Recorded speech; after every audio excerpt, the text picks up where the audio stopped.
So, hi, I'm Sławosz. I'm a Polish project astronaut working at the European Space Agency.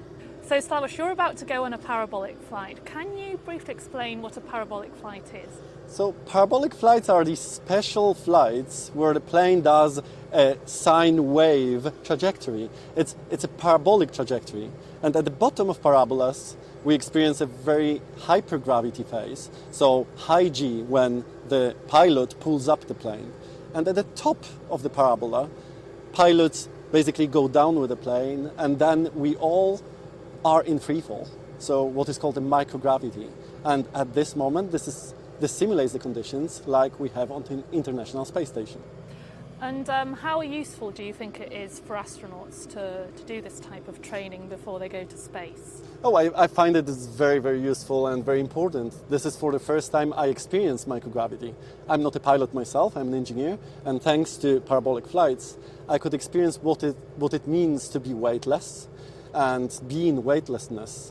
And I hope it will serve me very well when I go to the International Space Station.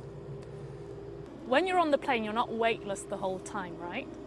Oh no, on the plane you can be weightless just for a couple tenths of seconds, let's say something between 20 to 25 seconds. On the other hand, on the International Space Station, when we go on orbit, we become weightless for the whole duration of the mission. Here in the plane, after these 25 seconds, we have this, what is called the hyper-G phase. So the plane that is going down has to pull up and go for the next parabola, and this is the moment where we weigh 1.8 times our normal weight. And is it quite common to not feel very well on a parabolic flight? Some people get sick on parabolic flights. I'm quite lucky, I have never had this experience. It is, on the other hand, quite an overwhelming experience in your body. You know, like it's a bit like when you go on a highway with a car and you go over a bridge and you feel your stomach going up.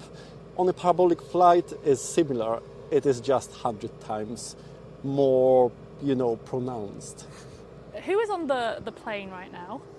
So right now on the plane there is a lot of different experiments and a couple of astronauts.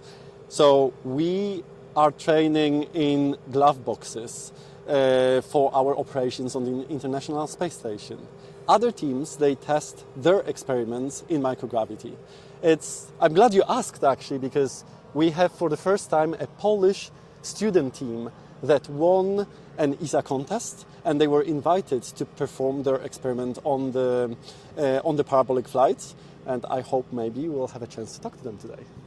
So now we are in the plane, and in this plane we'll fly, but in the plane for the first time there is a group of Polish students with a Polish experiment. So let's come and see what they're working on. So this is the whole team, and they have their hardware divided into two parts. One, in the box, in this glass box, there is an experimental part that will test their technological solution. On the left-hand side, you can see the controls part and what they do and how they control their experiment. What the experiment is a grabbing device that can soft grab to different objects. And it has many different potential applications, but one of the future applications can be removal of space debris from orbit. And the real challenge is how to attach to an irregular structure that potentially might rotate, and then how to do it in the most efficient way. This experiment was initiated for different types of applications on Earth by Harvard University. They published the first paper, and the group of Polish students they are trying to apply it to space applications further on by building these experiments and testing them on parabolic flights.